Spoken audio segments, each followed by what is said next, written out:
A quiet Swedish street, broad daylight, hundreds of people nearby, and in the span of just 4 minutes, a woman and a child were both stabbed to death, in public, in front of witnesses, and the killer walked away, into the crowd, into the air, into nothing. No one saw a face, no one heard a scream, no one stopped them, and 22 years later, no one has ever been charged. Do not skip a single second of this video. This case has details that most people have never heard. Miss one moment and the whole picture disappears. Welcome to Silent Files. The cases we cover here are the ones that were buried without answers. If you are new, subscribe and hit the bell, because silence hides everything. It was October 19th, 2004, a Wednesday morning in Linköping, Sweden, one of the safest cities and one of the safest countries in the world. Children were walking to school. People were heading to work. The streets were alive with ordinary life. And then, in the middle of all of it, someone picked up a knife. Anna-Lena Svensson was 56 years old, a quiet, well-respected woman.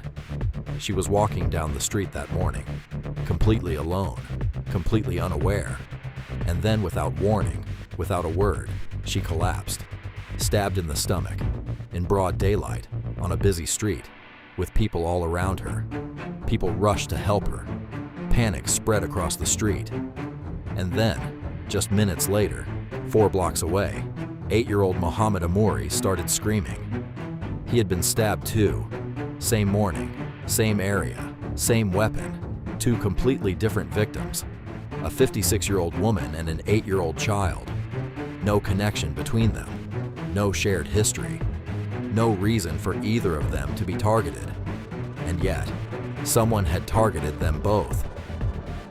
Swedish police arrived within minutes. The crime scene was fresh. The weapon, a butterfly knife, was recovered nearby. DNA evidence was collected. Witnesses were questioned. Police were confident. They told the press they expected an arrest within 24 hours. That was 22 years ago. No arrest has ever been made. Stay with me. Because what investigators found next changed everything they thought they knew about this case. When forensic teams analyzed the butterfly knife, they found something deeply unsettling.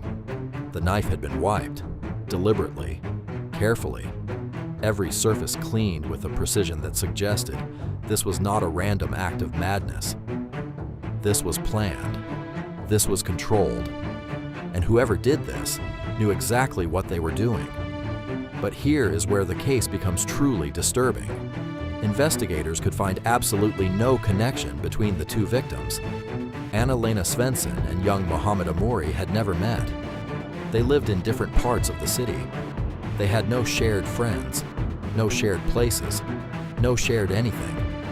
There was no reason, no logic, no motive that connected them, which meant one terrifying possibility began to emerge. The killer had not chosen these 2 people because of who they were. They had chosen them simply because they were there. A 56-year-old woman walking alone, a child playing near a street, 2 random lives, ended in 4 minutes, by someone who then disappeared into the most ordinary morning Sweden had ever seen. Over 250 detectives worked this case. Thousands of interviews were conducted. DNA from the knife was entered into every European criminal database. Every suspect that emerged, cleared. Every lead that developed, went cold. And the city of Linköping, the safe, quiet, unremarkable city of Linköping, never felt safe again. Parents stopped letting children walk to school alone. Women changed their routes to work. A city of ordinary people began looking at each other differently, wondering, suspecting, afraid of the most terrifying thing of all, a killer with no face, no motive, and no name. The butterfly knife was never traced. The DNA was never matched. The killer was never found. And on the 22nd anniversary of that Wednesday morning, Swedish police officially acknowledged what everyone already knew. This case may never be solved. Somewhere out there, in Sweden, in Europe, in the world, The person who stabbed a woman and a child on a quiet street and then walked away into nothing is still walking free. They have lived a full life for 22 years, while Anna-Lena Svensson and Mohammed Amouri never got to live theirs. This is Silent Files, and some cases were never meant to be closed. If this story stayed with you, subscribe, hit the bell, because next week we go deeper into Europe's darkest unsolved secrets. A new case, a new silence, and as always, the truth is never what it seems. This is Silent Files, and this case is still open.